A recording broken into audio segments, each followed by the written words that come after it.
Je vous salue tous dans le précieux nom de notre Seigneur et Sauveur Jésus-Christ. Moi, c'est votre bien-aimé, le frère Mécha Kanko Michel.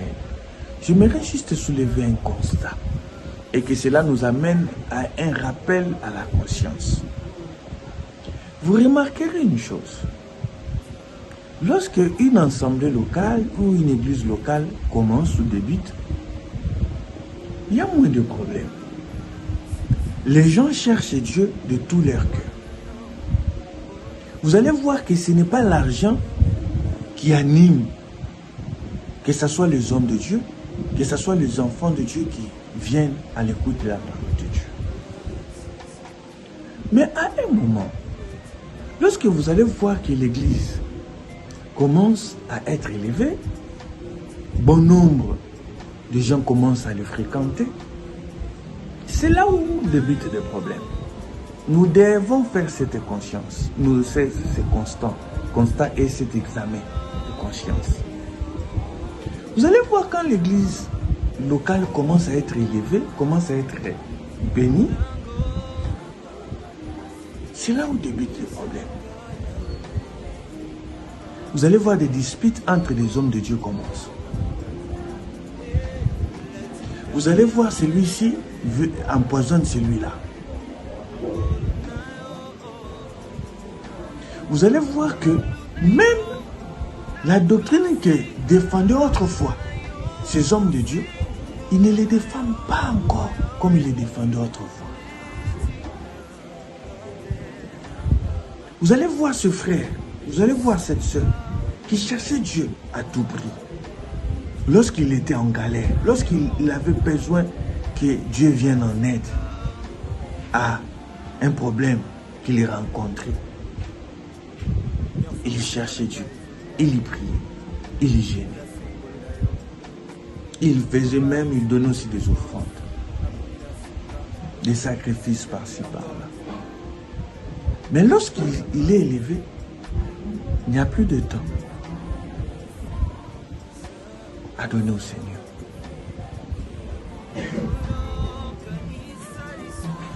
La Bible dit ceci.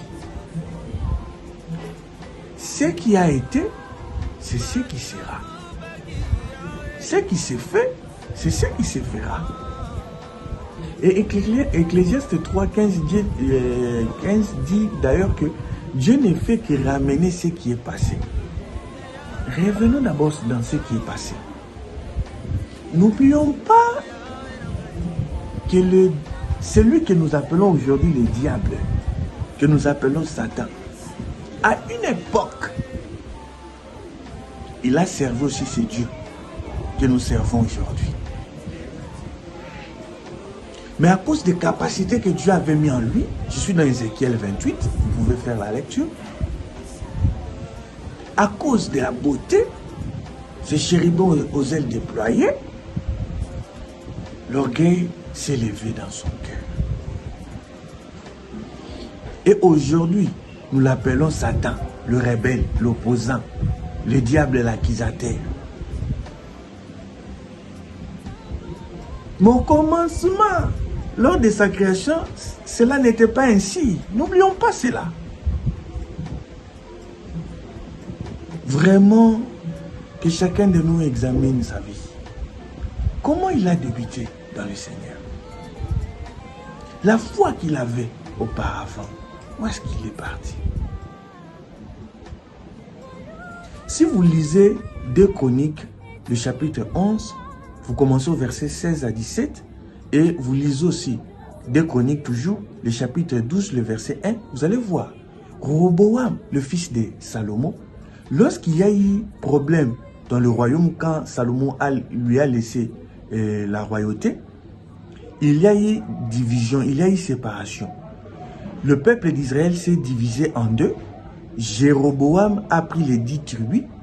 Roboam, fils de Salomon, est resté avec les 2 tribus. Comme ils étaient encore dans cette instabilité, la Bible dit que Roboam, je suis dans 2 Chroniques 11, vous pouvez le lire. Roboam a marché 3 ans selon les ordonnances de Dieu. Mais quand il a vu que le royaume s'est affermi, La Bible dit dans 2 Chroniques 12:1, il abandonna la loi de l'Éternel. C'est quand? Lorsque le royaume fut affermi. N'est-ce pas ce que nous faisons aussi? Romains 15:4 nous dit que ce qui a été écrit d'avance a été écrit pour notre instruction. Ça doit nous instruire ces récits. Ça doit nous instruire cette histoire. Je suis dans une pensée doctrinale. Je ne suis pas dans des révélations ou quoi que ce soit. Je prends le récit de Salomon.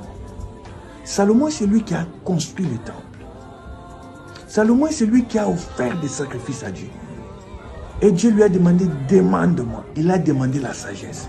Et c'est lui qui était plus sage dans l'humanité. Mais dans sa vieillesse, il va se prosterner vers Moloch, vers d'autres dieux étrangers, à cause des épouses et des femmes qu'il avait eues, des princesses des royaumes étrangers.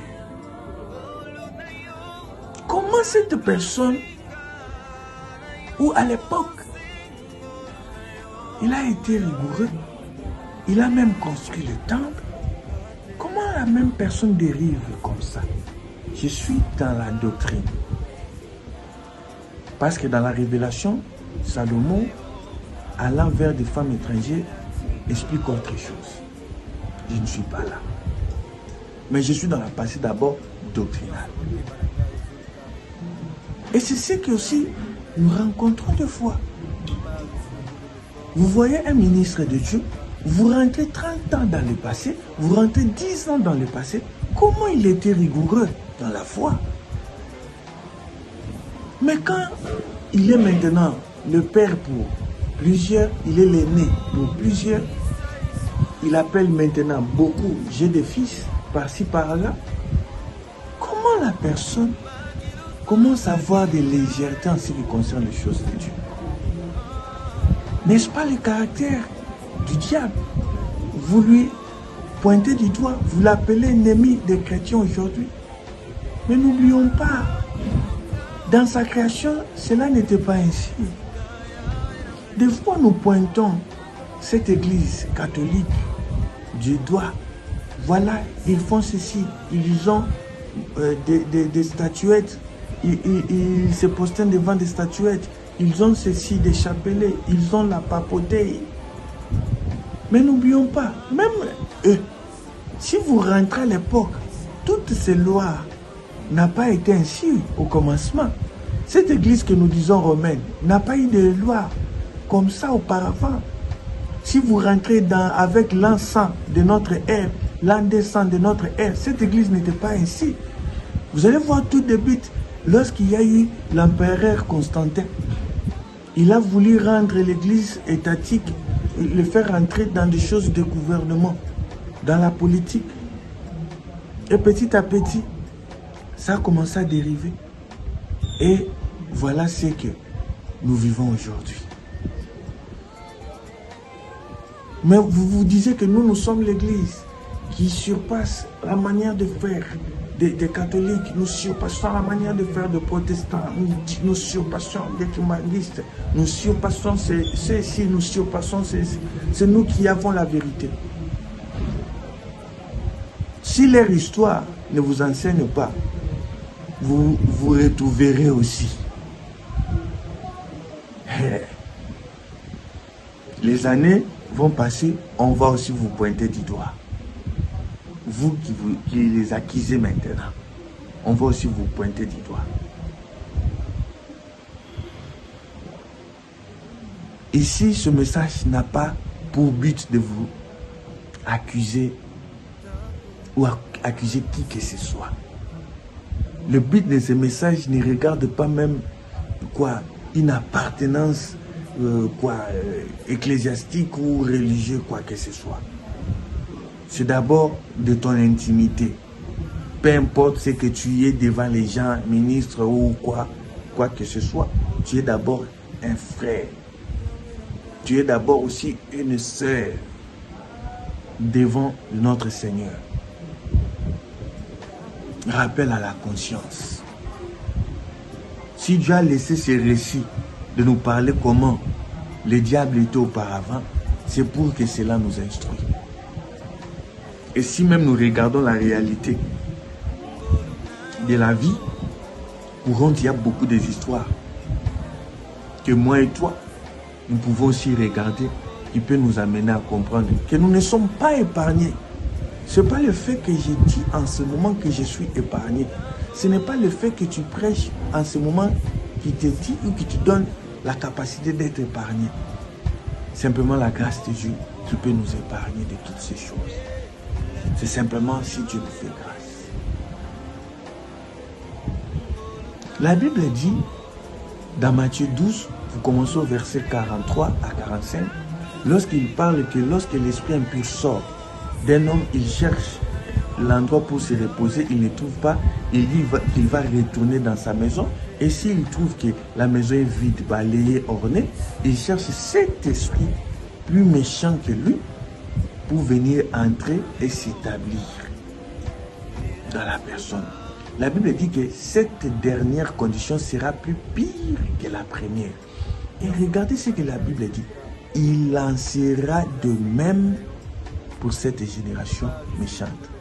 Vous comprenez que cette génération méchante, parmi ceux qui l'identifient, il y a aussi le fait de quitter le monde, parce que le fait qu'un esprit méchant sort, c'est l'œuvre de la délivrance.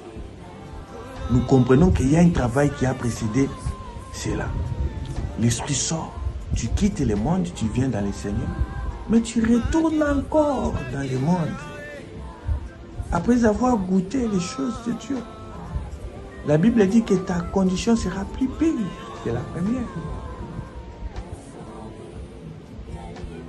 Et cette prophétie de Jésus, elle est pour cette génération. C'est ce qui identifie cette génération. C'est pour cela que vous allez les remarquer dans plusieurs cas, même des assemblées locales, même des personnes individuellement, particulièrement. Ne crois pas que tu es épargné. Non, moi je suis... Non, non. Tous, nous sommes concernés à examiner notre conscience, à chercher Dieu. Dieu est là. Que la grâce de Dieu soit avec toi. Pourquoi tant des empoisonnements?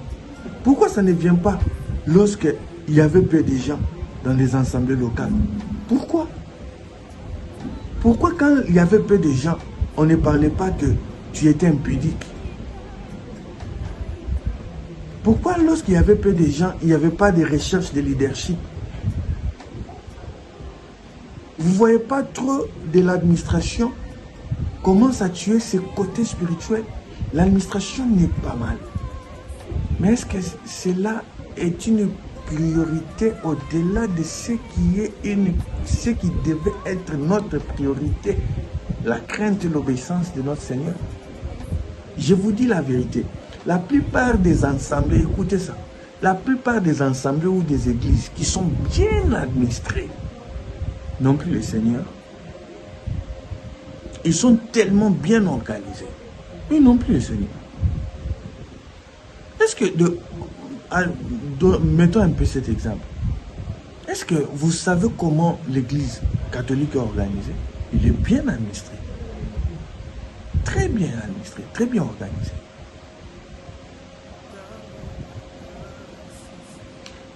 Quelque chose qui n'est pas mauvais, il ne faut pas l'appeler que ça devient mauvais. L'organisation n'est pas mal. C'est pas ça. Mais lorsque ce qui devait être notre priorité de recherche devient subalterne, devient quelque chose qu'on met derrière, c'est là où le problème s'investit. Et demandons aussi, nous, cette question.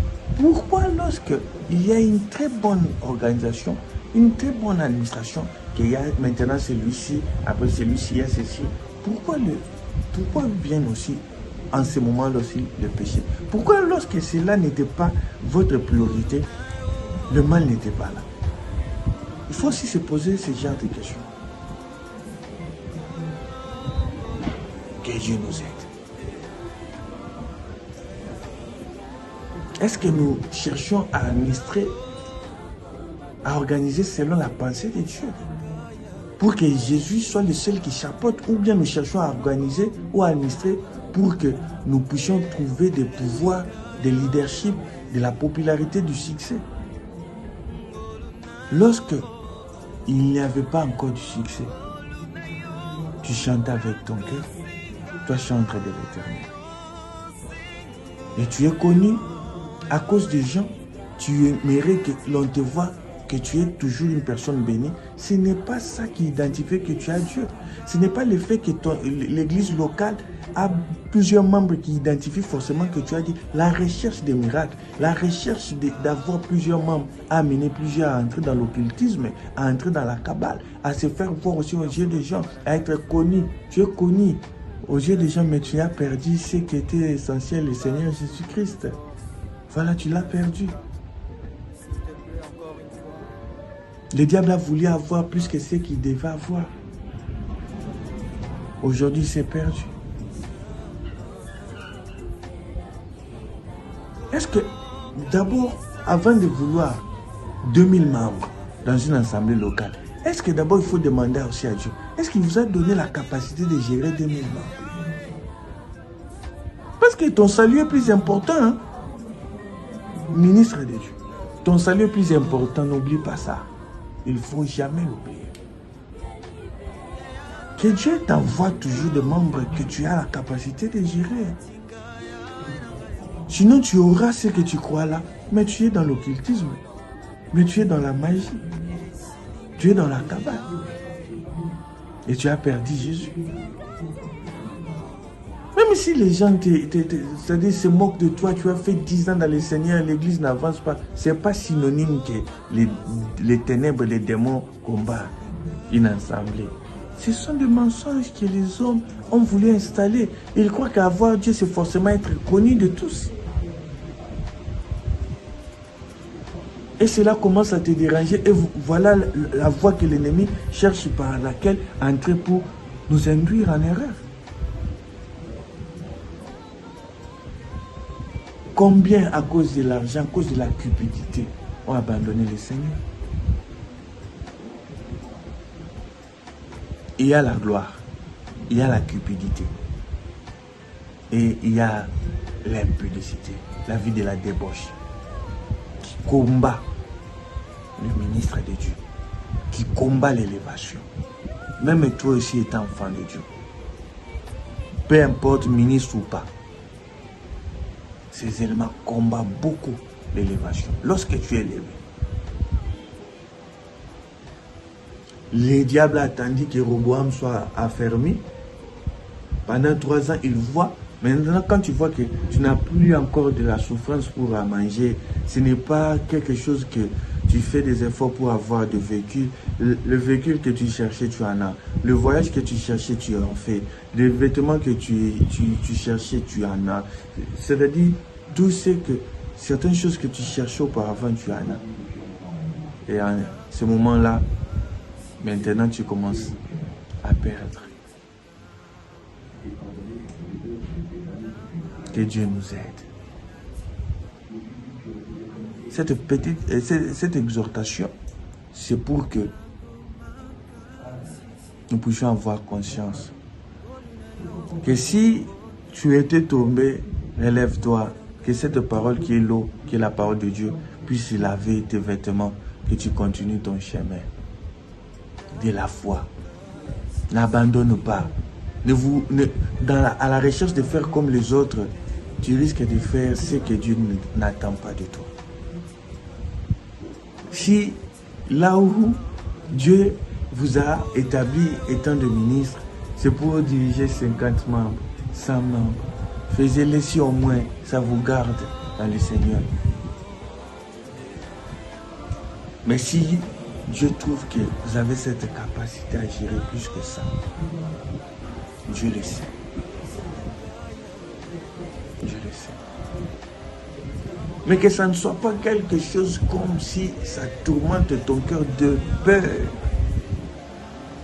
De faire aussi certaines choses avant le temps. Peut-être Dieu voit que cela peut arriver après 20 ans, après 25 ans. Il y a certaines choses que Dieu voit que cela peut arriver après. Mais ne cherche pas à défoncer Dieu. Sois dans le temps de Dieu. En cherchant le travail, en cherchant le mariage, en cherchant ceci, ne te désoriente pas. Garde. Garde tes 10 ans dans la foi. Garde tes 20 ans, tes 30 ans, tes 40 ans dans la foi. Et que cela soit utile au jour du Seigneur. Que cela ne soit pas vain. Je vous prie, par l'amour du Seigneur, à travers ce message. Ayons aussi ce contentement. À moi qui vous parle, je suis le moindre. Et ce message aussi me concerne à moi comme à vous. Et j'ai été juste un canal que Dieu a voulu parler au milieu de son peuple. Que Dieu nous assiste, que sa grâce nous sauve. À toi qui gardes encore la foi, continue. À toi qui a commencé cette marche il y a peu de temps, tu as encore de zèle. Continue, que Dieu te fasse aussi grâce à demeurer encore jusqu'au moment où Dieu voudra, si c'est sa volonté, que tu puisses quitter cette terre, tu puisses les quitter avec la foi, avec l'amour du début, du commencement. Que Dieu nous bénisse tous dans le nom de Jésus-Christ. Amen.